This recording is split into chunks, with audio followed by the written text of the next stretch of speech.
Почитувани, добар ден. Започнуваат вестите на Канал 8. Вработените во територијалната противпожарна единица во Кочани го одбележаат денот на пожарникарите. На скромната прослава дојдоа представници од локалната самоуправа, од институциите со кои единицата соработува, како и поранешни пожарникари. Со свечена смотра и скромна свеченост, територијалната противпожарна единица од Кочани денеска го одбележа 20 мај, денот на пожарникарството во Македонија. Представници од општинската администрација, пензионирани пожарникари и други гости присуствуваа на свеченоста, при што во поздравниот говор градоначалникот Никол Чуилиев искажа задоволство од ангажманот и успешното извршување на задачите од страна на сите припадници на единицата. Ние како локална самоуправа, во рамките на нашите можности и обврски, постојано сме во комуникација со нашата противпожарна единица и помагаме во делот што треба, што се однесува до опременоста на единицата.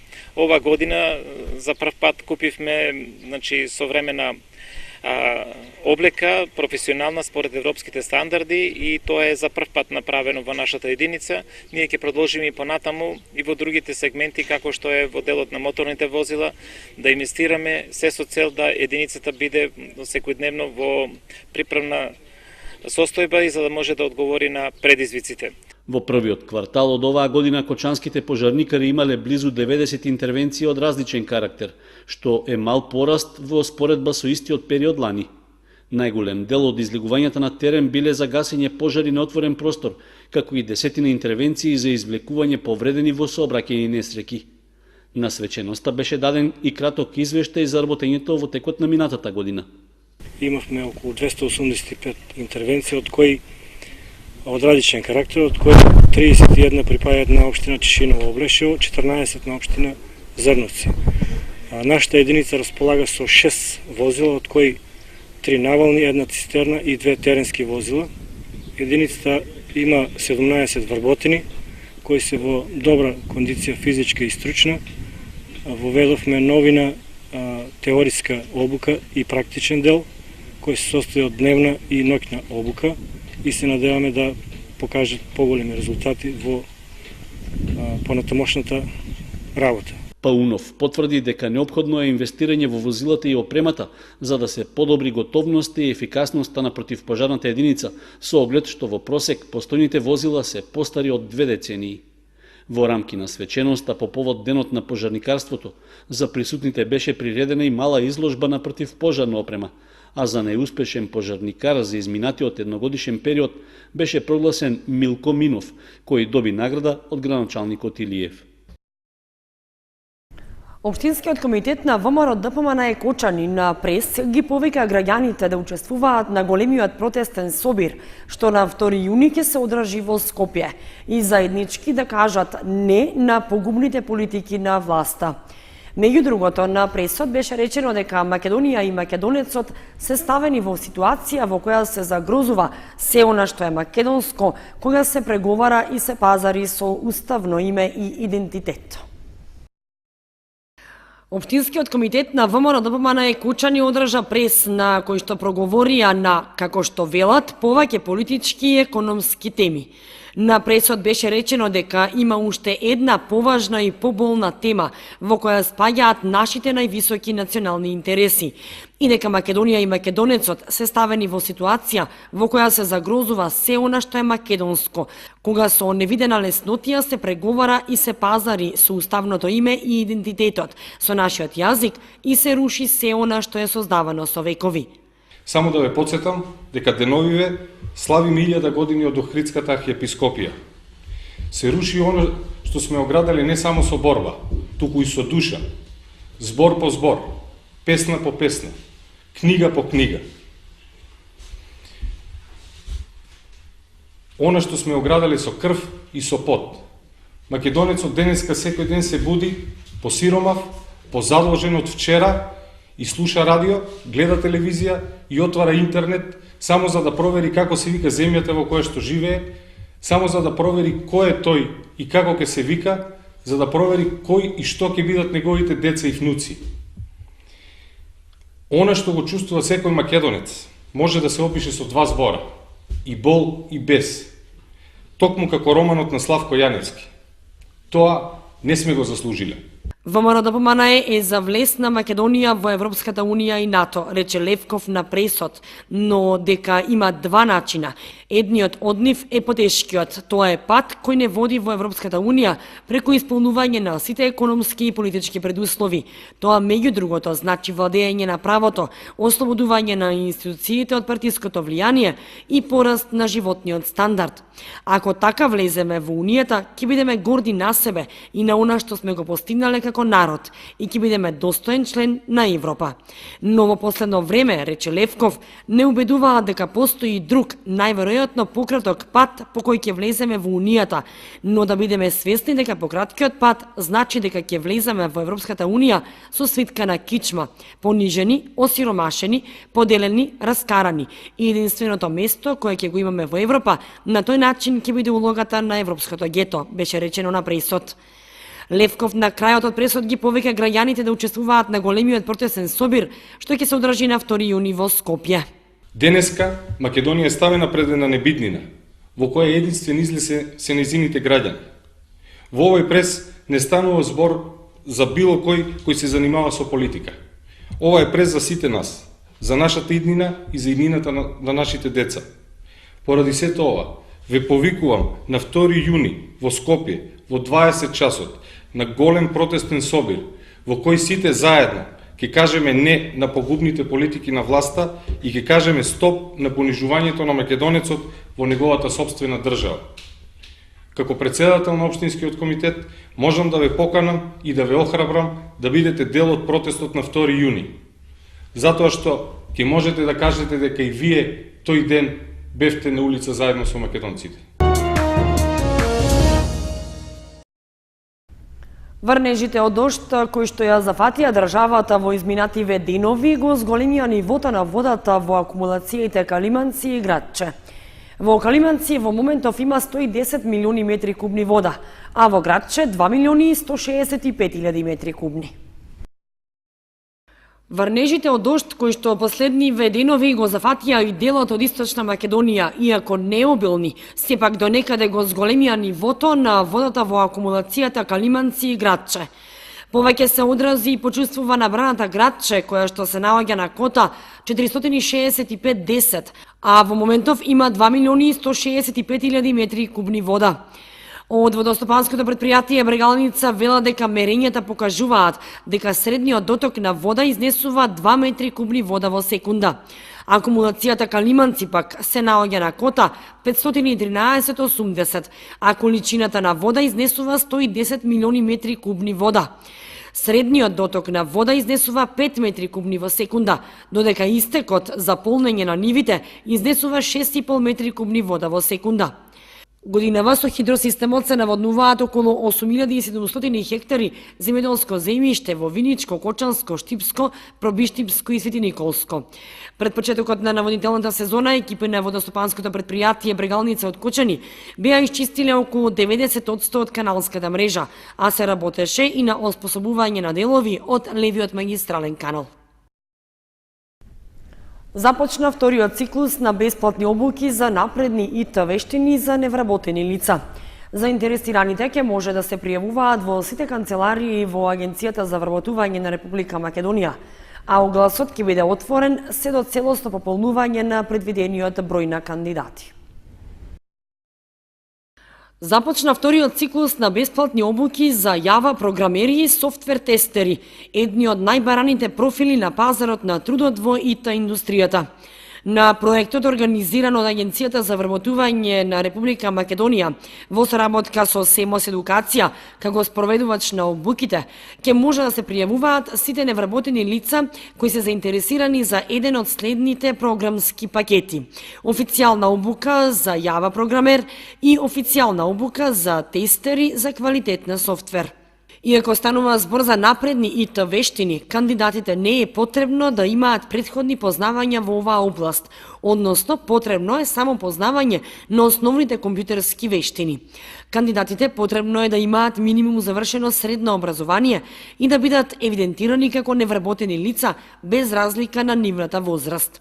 Обуките ќе се спроведуваат во период од 2 до 4 месеци, вклучувајќи настава со користење на официјална литература, подготовка на кандидатите за сертификација и спроведување на испити за стекнување со меѓународно признаен сертификат. Овие обуки ќе зголемат вработливоста на 100 невработени лица и ќе обезбедат можност за стекнување на професионални вештини и квалификации за работни места кои се барани на пазарот на трудот. На овој начин се помага на многумина да се преквалификуваат и пред се да постигнат поголема конкурентност на пазарот на трудот. Заинтересираните лица ќе може да се пријавуваат во сите канцеларии и во Агенцијата за вработување на Република Македонија, а огласот ќе биде отворен се до целосно пополнување на предвидениот број на кандидати.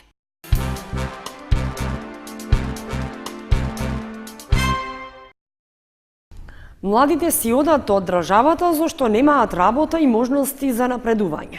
Ваква констатација е донесена на одржаната конференција Перспективи на младите луѓе. Надвор од Македонија живеат и работат повеќе од 29% високообразовни поединци, а вкупниот број на иселеници изнесува 21%, покажуваат последните податоци од Светска банка.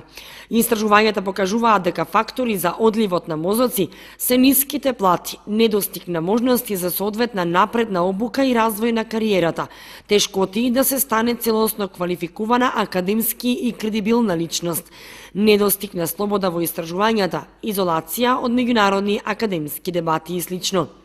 Ова беше истакнато на конференцијата Перспективи на младите луѓе и го соопшти министерката за образование и наука Рената Десковска, која што рече дека свесни се дека во изминатиот период Република Македонија изгуби и дека дел од младите луѓе кои беа високо образовани отидоа да работат во западноевропските земји или преку океанот.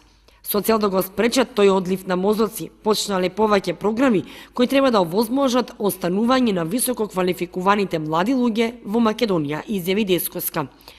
Веднаш постапување на функцијата министер за образование и наука, како што рече, од Министерството за образование и наука беа одобрени согласности за вработување на млади квалитетни луѓе на универзитетите во Македонија. Според Десковска, со тоа успеале да вратат дел од луѓето кои работеле на европските универзитети, а дел спречиле да заминат. Минатата недела беше објавен Законот за високо образование, така што оваа недела веќе се пуштени нови согласности во Министерството за финансии, кои ќе овозможат нови вработувања на универзитетите. Се работи на таргетирање млади луѓе кои имаат висок просек и кои имаат истражувачки потенцијали да останат на универзитетите во Македонија. Десковска додаде дека младинската гаранција треба да овозможи вработливост на младите и нивно останување во Македонија. Политичката нестабилност со која се соочуваше Македонија и лошата економска состојба, рече Десковска, беа наведувани во изминатиот период како причина за иселување на младите. Над 250 фирми се заинтересирани за средства од третиот столб на економскиот план за раст. Презентирани 4 мерки од веќе објавениот оглас за добивање средства за иновативни проекти и кои ќе покажат економски развој. Во организација на регионалната стопанска комора во Штип, Фондот за иновации ги презентираше 4 мерки од веќе објавениот оглас за добивање средства за иновативни проекти и кои ќе покажат економски развој. Над 250 микро, мали и средни предпријатија, меѓу кои текстилни и кожарски компании, досега пројавиле интерес за аплицирање за средства од Фондот за иновации и технолошки развој во рамки на третиот столб од планот на владата за економски раст и развој. Мирјана Ѓоргиевска од Фондот за иновации и технолошки развој вели дека на фирмите на располагање им се вкупно 185 милиони денари, наменети за кофинансирање предлог проекти кои содржат иновативни компоненти и осовременување на производствениот процес. За првиот инструмент, кој што е наменет за микро и мали предпријатија, кофинансирањето е во износ од 30% и максимален износ по предлог проект до 10 милиони денари, рече Ѓоргиевска. Вториот инструмент е наменет за микропредпријатија, за предлог проекти до 5 милиони денари и кофинансирање до 30%. Кај третиот инструмент од страна на фондот, кофинансирањето е максимално до 70% за предлог проект до 20 милиони денари, додаде Ѓоргиевска. Со средства во висина до 1 милион денари ќе се подржат проектите за обука и стручно усовршување на млади лица.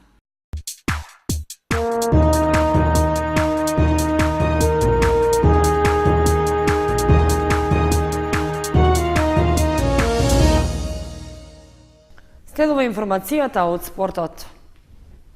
Кочанските фудбалски екипи викендов ќе ги одиграат редовните кола во првенствата на втората фудбалска лига во машка и во првата фудбалска лига во женска конкуренција.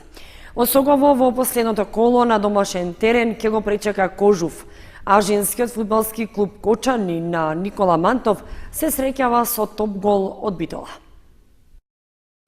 В сабота ќе се игра последното 27-мо коло од првенството на втората фудбалска лига Исток, во кое фудбалерите на Осогово на домашен терен ќе се сретнат со тимот на Кожув од Гевгелија. Резултатот од оваа средба нема да промени ништо во однос на пласманот на екипата, но играчите најавуваат добра игра заради публиката, што ја повикуваат да дојде на стадионот Никола Мантов. Крилниот фудбалер Никола Костадинов во име на сите фудбалери ветува максимална борба за победа, што ќе биде посветена токму на гледачите и верните навивачи на Осогово. Младиот фудбалер кој зимава пристигна од победа во Ландово, истакнува дека е презадоволен од сите сегменти во клубот и потенцира дека ова за него е едно големо искуство. Фудбалскиот надпревар Осогово Кожув ќе го суди Владко Илиевски од Прилеп, а ќе му помагаат неговите сограѓани Зоран Костовски и Златко Митрески. Средбата се игра в сабота со почеток од 16 часот и 30 минути. Како признание за нашиот второлигаш е и учеството на дефанзивецот Јован Манев во репрезентативниот состав на Македонија. Тој во четвртокот одиграл уште еден одличен надпревар за фудбалската селекција на Македонија за играчи до 18 години, предводена од селекторот Добринко Илиевски. Манев во својот трет репрезентативен настап го постигнал и првиот погодок, со што во мечот со Бугарија во 58-та минута го намалил водството на гостите на 1:2. На крајот, нашиот национален тим со гол во финишот израмнил на 2:2. Вредно е да се потенцира дека Манев го одиграл целиот надпревар и притоа бил најмладиот во почетниот тим, единствен роден во 2001 година. Во рамки на 21-то коло од првенството на првата фудбалска лига за жени пак, женскиот фудбалски клуб Кочани викендов ќе биде домаќин на тимот на топ гол од Битола. Подмладената екипа на нашиот прволигаш во изминатите кола имаше серија високи порази и покажа дека не може да биде силен противник и достоинствено да им се спротивставува на своите противници. Со тоа остана на досегашните 17 освоени бодови и во моментот е на 9-то место, веднаш зад гостинките од Битола, кои имаат 3 бода повеќе. Средбата со топ гол ќе се игра в недела на стадионот Никола Мантов со почеток од 16 часот.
Почитувани, тоа беше се што ви подготвивме за ова петочно издание на вестите на Канал 8.